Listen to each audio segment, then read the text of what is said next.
Hey, hey, hey. Hopefully, everyone listened to last week's episode because we're going to do a continuation on a subject that has been coming up for me nonstop this week. Hmm. It has been everywhere. And I think I want to talk about it cosmically, but it's this whole idea that we have been socialized to admire people with a lot of money.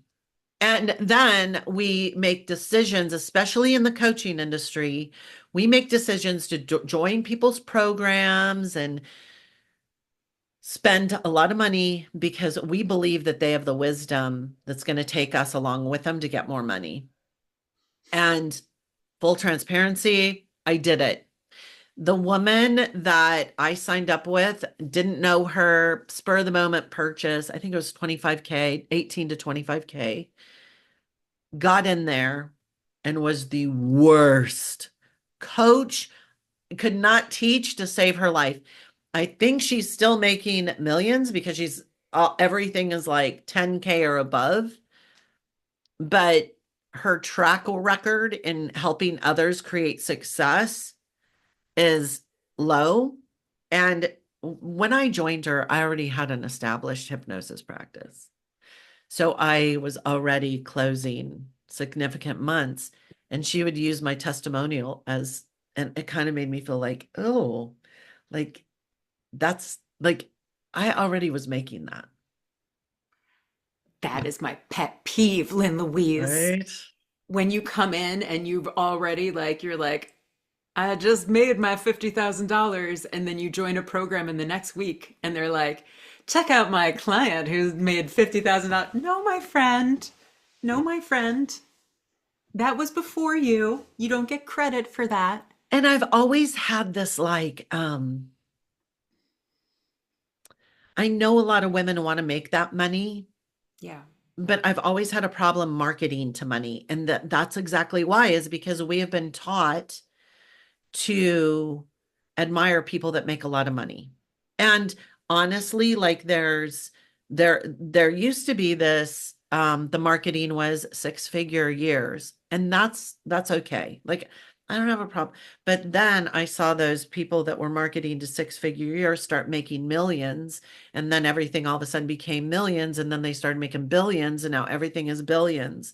Yeah. And it's like don't get me wrong, there are plenty of really great coaches out there that do a good job and make $1 billion. Yeah. There are plenty of them. Yeah. Yeah. Yeah. But I think I think that you tell me, I feel like in the age of Aquarius, the curtain is going to be pulled back, and these people that are just really fucking good marketers are going to start crashing.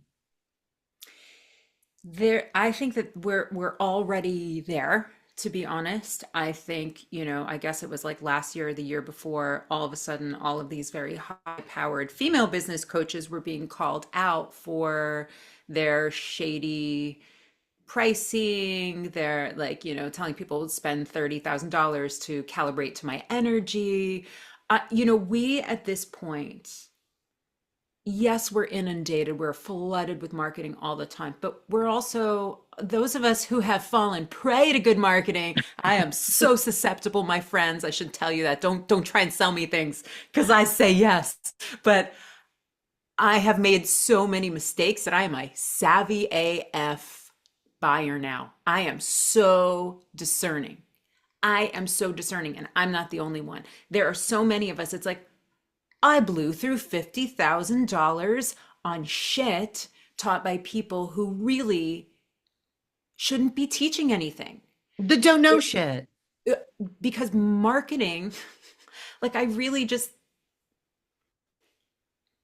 that's a genius zone for some people. And there's Mhm. nothing wrong with being really good at marketing. Marketing and selling, what is it? Like, would we survive without marketing and selling? You crying as a baby, you're selling that you need some help, right? Like we're selling all the time. We're marketing all the time. But here's this is my pet peeve with it, because I have a master's in education. I've been teaching and facilitating for over 20 years. Leadership is my jam. That is what I love, high quality leadership. And the push in the industry, as I've seen it, is First, it was you should be a one-on-one coach. And everyone started to realize that there's a cap in your income unless you're charging insane amounts of money. So the only way to scale is to go from one to one to one to many. Mm-hmm. And so all of a sudden, everyone is just like, just turn your coaching into a group program. But guess what? If you're teaching in a group program, you're a fucking teacher. You're not just a coach.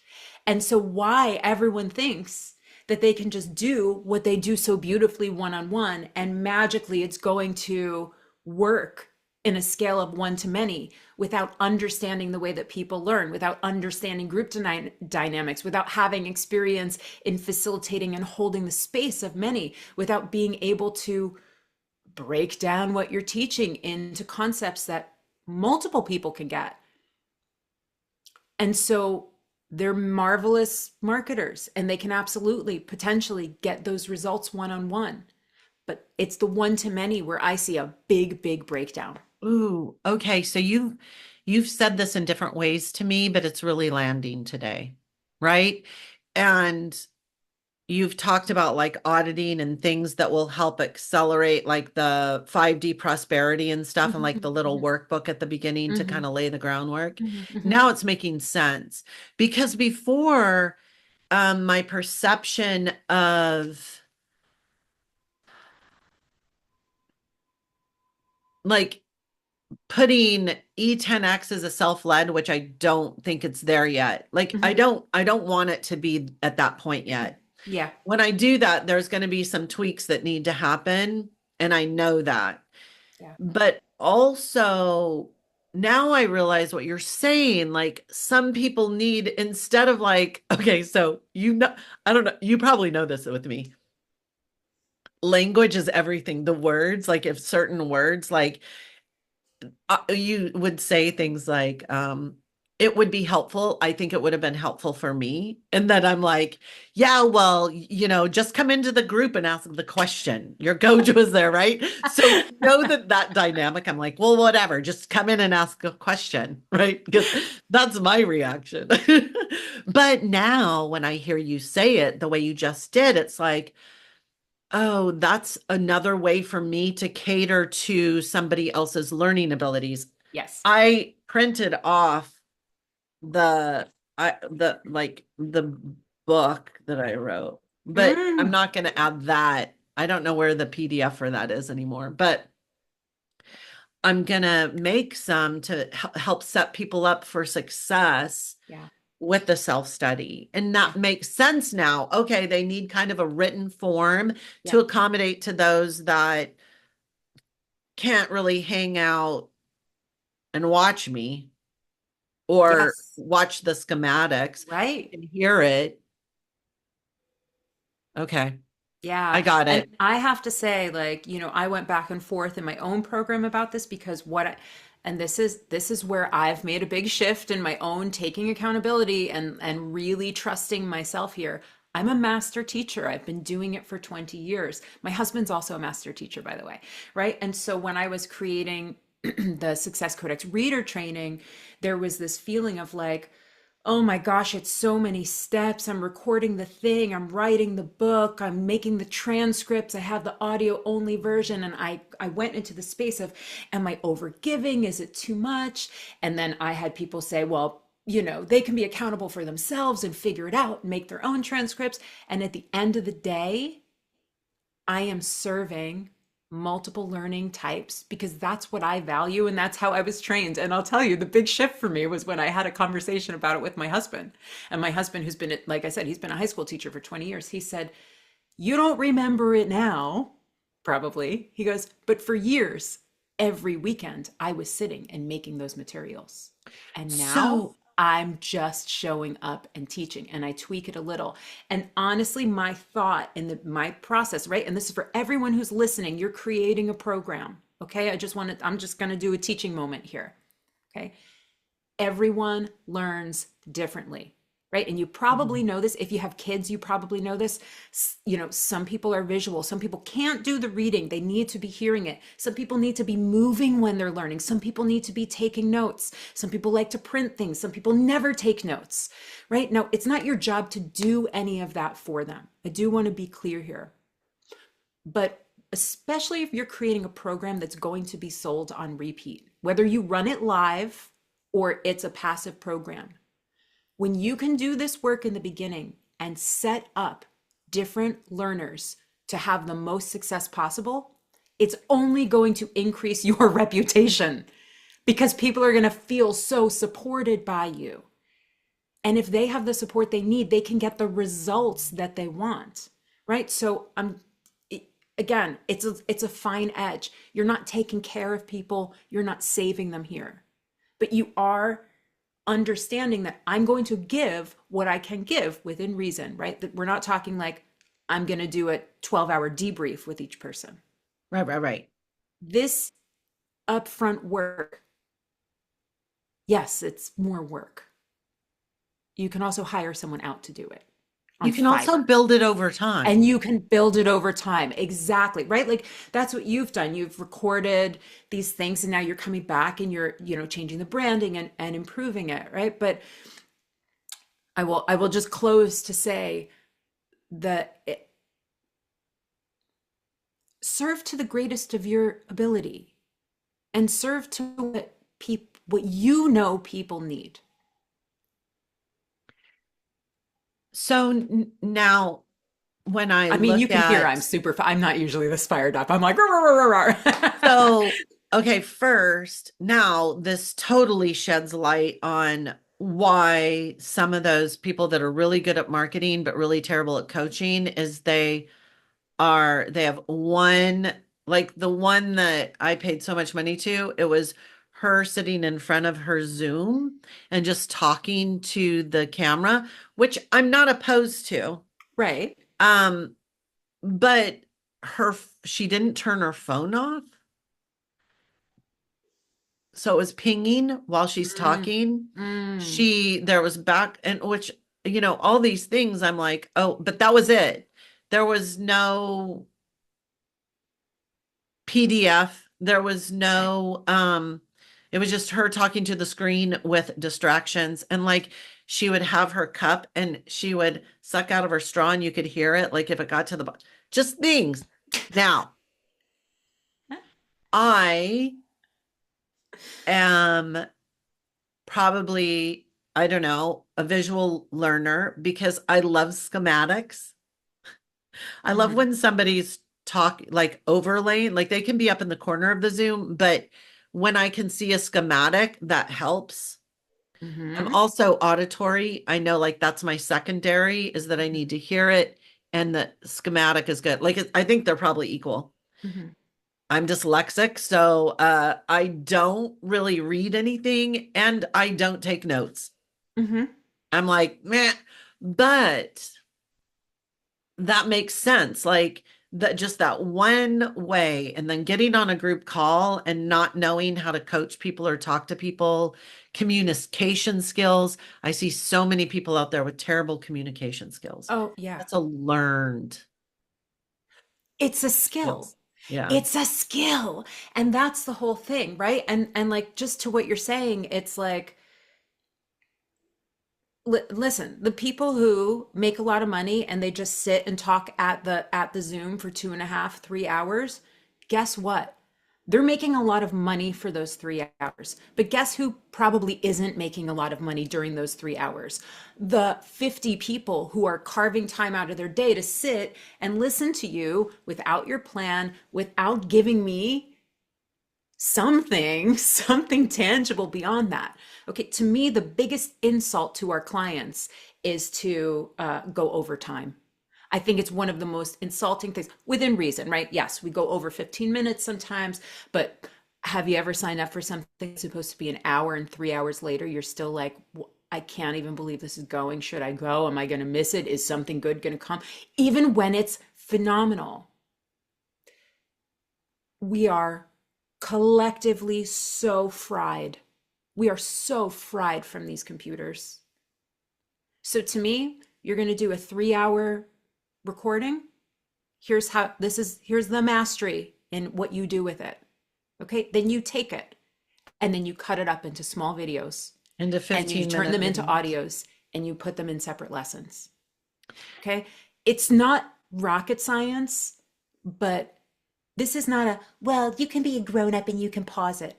Be responsible for how you lead. Gosh, I'm so bossy It today. is Do you going to hear me? show it, but it is. I'm all down with that. You know, I'm Okay, down I with know you. that. I know you are. I get like we are responsible for the way we present our lessons. And when I first did E10X, you're seeing some of the old ones that haven't been rebranded. It was just like I I know I use images to trigger subconscious stuff. Mhm, Like I know why I do what I do. mhm. Um, but and some of them take more time, but I try to keep everything under 30 minutes. I'm like, You're, it's too much. It's too much to sit. I think that your method of teaching and in your trainings is phenomenal. Really? And actually, I do. And the way just it's so very it is like my logical brain is very excited about it. It unfolds really beautifully. It's simple, it's clear. You repeat in a way that deepens it. I love the images, though I will tell you it's very rare that I'm looking. I'm almost always just listening. Because I'm auditory, And especially when I'm walking. I that learn was the going to be most when one I'm of my walking. questions. Like, if you have a visual and audible, like you're talking on it, is that good enough? People can just like listen to it and not pay attention to because I probably could download the audible audio Mhm. and input it, but there's no app. So it'd just be pushing you Yeah. know what I Well, you mean? have Like that in some of them, right? You have don't you have some? No. No, you just have it the would be recordings there. like a hypnosis that's attached. Yeah. No, But I I've been doing figured like both. somebody can just not look at the screen. You can also just not look at the screen. To me, if you're gonna make it into, this is my opinion, right? If you're gonna make it into an audio only thing, the Oh no, problem I with, meant to add it. yes, yeah, yeah, but like Okay. even just having an audio, like a pure audio Okay. option, here's the only tricky part, right? This is for me as someone who goes and walks. Yeah. uh, my screen is still on in order to watch the video. So when Yes. it's in audio, you can usually close the screen down and still be listening. But that I Oh, could just be like an app thing. It doesn't really matter. I That's what I've been doing. I just listen to your videos. because So I it's think with System IO, you still like it's on the thing, but it wouldn't have the thing. Yeah, we could test it. We could test it. But I maybe think the too. point, like the point of this really is, I think I was telling you this, right? Like my husband, who's a high school teacher, like when it comes to tests, first of all, he doesn't even give tests anymore, right? But he gives a paper, and let's say he assigns a paper, and there's an intention behind it. His intention is, I want you to have mastery in this. So if someone hands him something and it's a D level work, he's not like, okay, you get a D and now we move on. He says, well, I'm going to give you the opportunity to like fix these things to deepen it so that you have the chance to really learn it, because his intention is for them to learn it. So yeah, it's different. We're not giving tests and doing that. But as leaders, it's like, what do you want? Do you want to get your shit recorded and make some money? Or do you want your clients to get results? There you go. There you go. And this is a subconscious default system. And this goes back to the previous episode we did about money blocks and pricing and whatever. Like we're driven to think that money is the solution. So when we're looking at these coaches that are making a lot of money, we're sitting on and we hire them and we admire them for their income and not their ability to coach. We're sitting on the edge of our seat waiting for a golden nugget that may never come. Right. Right. And especially when they haven't taken the time to learn leadership skills, That's it. communication skills, or Yep. even be willing to learn how to become a better teacher. because we're not, like you say, we're teaching people, we're not coaching at that point. Well, that's the whole thing, right? You're a coach and now you're doing all this teaching. You've invested in your coaching. How come you haven't invested in how to teach better? It's like people that invest all this stuff into coaching, but then do nothing to learn how to become an entrepreneur. Right, exactly. This, by the way, before the Success Codex, I would say like 2 years ago, this was my thing. I was going to just be teaching coaches how to teach in their programs and teaching mastery level embodied facilitation. Because Wow. that, I mean, and that it's coming down the road. My focus right Yeah. now is Success Codex. In fact, I'm doing a mastermind. PS, guys, Yeah. now you're all just finding out, but I am going to be running a mastermind next year. And part of it, I'm pretty sure is going to be there's going to be a facilitation program that's going to be included with that mastermind because I'm all excited about the mastermind. I am, So excited about it. it's like really like It gives me chills. real I'm like, deepening. ooh, give me a mastermind. I'm ready, guys. But like, listen, this goes back to everything we were talking about last week and even talking this week. First of all, I think some of us we can look at those master marketers and be like, well, I can't do that. And so I can't sell my program, right? That was going on under the surface. And Comparinitis. and exactly, comparison is the thief of joy. One of my favorite, most potent quotes ever. But also the pricing, right? If I can't underprice this work, because if I underprice this work that is so valuable, first of all, I would not attract the people who are called into that level of leadership. They'd be like, why is this thing $1,000? What are you going to do? Like, you're just going to like talk at me? I have been told, let me tell you something. I have been told by multiple people, I wouldn't buy your program because it's priced too low. Mm. That's not a slap in the face and a I wake look up up, call. Like a gratefully yeah. slapped in the face with that. Well, and like my thing is I look at the overall package. So it's not necessarily the price. Like Yes. if it's like 1 month deep intensive for $1,200, okay, sure. Hmm. Right. Yes. But if Yes. somebody's like, I'm going to, um, you know, 997 for a 3 month, whatever, I'm like, oh yeah, okay. They don't know their value yet.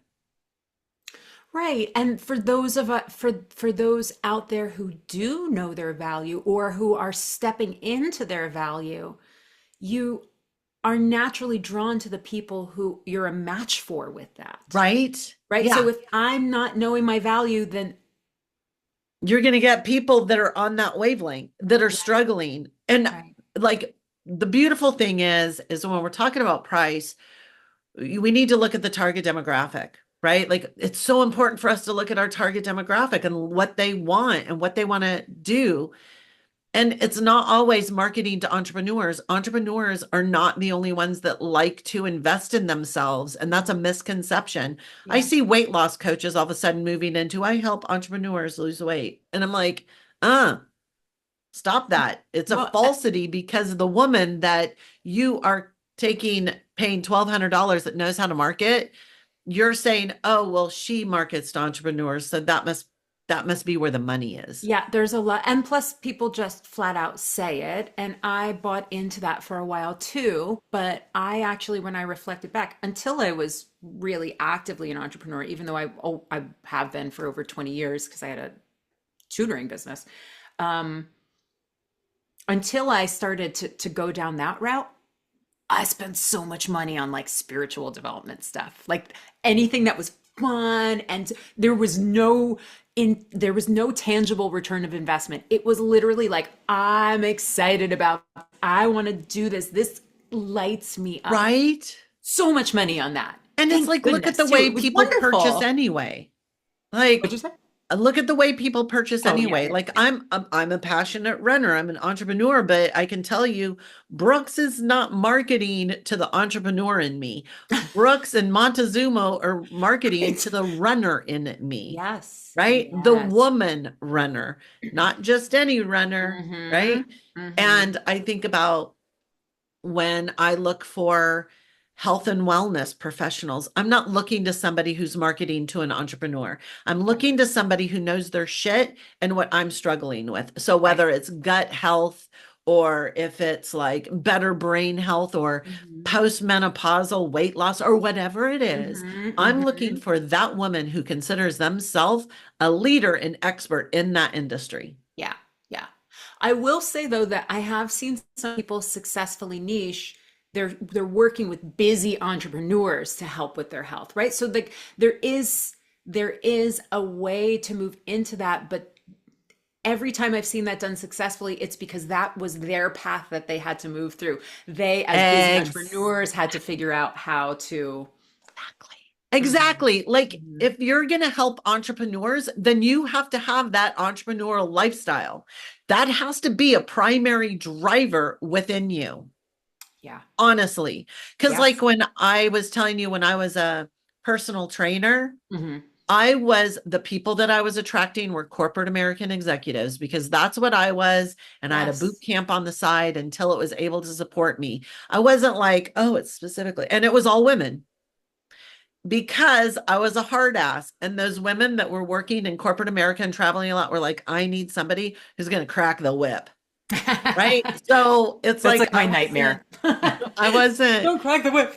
but it's who you are. You attract. And it's not Yeah. like, and people are like, oh, I don't want to attract who I was or whatever. But it's like, I work with entrepreneurs because I know what it's like as an entrepreneur. Yeah. I am 100% driven by entrepreneurism. 100%. I Yeah. think about it all day. I talk about it. I love Yeah. it. It is part of my identity on a level like brain science too, right? So it's really important to know like what is your driver? This is why moms helping, That's right. other moms lose the baby weight. Right. They did it. Yeah. And I think like it's not like you have to, right? Like you can have a male OBGYN, right? Like you don't have to, but it has to be your passion, right? Like you have to live it and breathe it in some way. Maybe I'm wrong. Does it have to be your You passion? do. I believe I think like you do. You you have to care can't. about it and not just choose it because you think it's going to make you money. That's it. Exactly. That's it. You have to Because care about it. right? And here's the thing. Goes back to you can understand something, but till you know it on a core level, you cannot Yes. demonstrate it in your external circumstances. If you cannot demonstrate what you are teaching in your external circumstances, you cannot teach it. You cannot coach it. This is why we have been taught that people that make more money are admired. Like we admire them, like, oh, they must know something we don't. That is not a representational of wisdom. But No. then people go, oh, I want to be a money mindset coach. And they haven't fucking manifested the Yep. amount of money that they want to show people Yep. how to get. You Right. can't. You don't know how to do it yourself. How can you teach somebody else to do it? Right. Right. There's an integrity piece here, right? There really is. You know what's coming through? This is like a bit of a random thought before we wrap up. Is like a big aha with me in terms of like looking at these people making a lot of money was realizing that like the kind of person you are has nothing to do with the money that you make. There are such gigantic assholes who are super rich. There are people with no integrity who are super rich. There are people who are talentless who are super rich. And then there are people who are massively talented and incredibly integrous and remarkable leaders. But those things don't determine whether or not someone's rich. It's not about like, are you good enough? There are people who are born into wealth. Are they Mhm. good enough? They're just born into it. They're the trust fund babies, Yeah. right? All these things these rules that we make up for ourselves. And is it And really the $1 million business that people want? People are fed that by do you know how marketing much and people make up about what that is anyway? Do you like what goes into having $1 million business? exactly. I tell people this all the time. Until you make $250 a year, you are your only employee. You are the one that masters. After that, then you strategically start adding people to that payroll. Yeah. If you want $1 million people business, that means you're going to have to be an employer and you're going to Yep. have to manage people. That Yep. is one thing that I've never wanted to do solely. So I have created a big picture vision that enables not only me, but the collective to be able to take hold of shit. Yeah. So do you see everyone, or can you hear everyone, the way that Lynn Louise is, she's taking her values and her intention. She's crafting her vision and her strategy to support what she is and what she's not willing to do. Right? If you don't Mhm. want to manage a bunch of people, she has to create a strategy that supports her to not have to do that. But And for most people, I don't think people are thinking about that. They're like, I want the $1 million business. but they It's don't not know that what that fucking looks it's like. it, go talk to someone who has $1 million, multi-million dollar business, and or $1 million business, or a $800,000 business, and ask them what their business looks like And before you that's put my that sweet down on spot, your vision board. right? Like Maybe you do want that, but just be clear. yeah. Interview a few people. All right, I And have I to worked go get an with X-ray. I worked with people that had millions and Yeah. millions of dollars. So I know what that looks like behind the scenes. And I don't want to be the only one making millions of dollars off of my business. I want it to be the collective. I want people to be able Mhm. to be like, I affiliate and I just like closed 70K on the last, affiliating with E10X. It's not, for me, it's not about business. I'm completely comfortable. We love our house. Like, I don't need to make a Yeah. lot of money, but Yeah. me making a lot of money is a representational of how much money the collective is making, how much the Mhm. ability that those women have to, because not everyone wants to be a $1 million entrepreneur. No, no, it's true. I honestly give no shits about the amount of money. Me either. It's a quality of life thing for me. But I will say this, and then I really do have to go. Yeah. Then we gotta go. Um, I will say that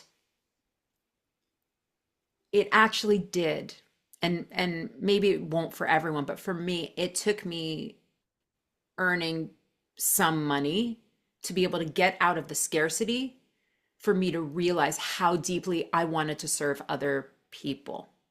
When I was in scarcity, it was really hard for me to tap into service because it was grasping. It Desperation. was desperate.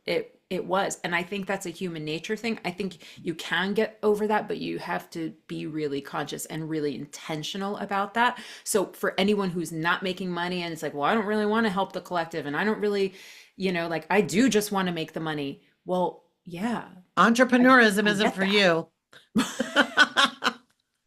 Because it's a lot more work than having a job. It's a lot more work than having a job, but it does have its benefits as well. Yeah, you have to I want love it. everyone. I have to go. Until next time, more fabulous conversations.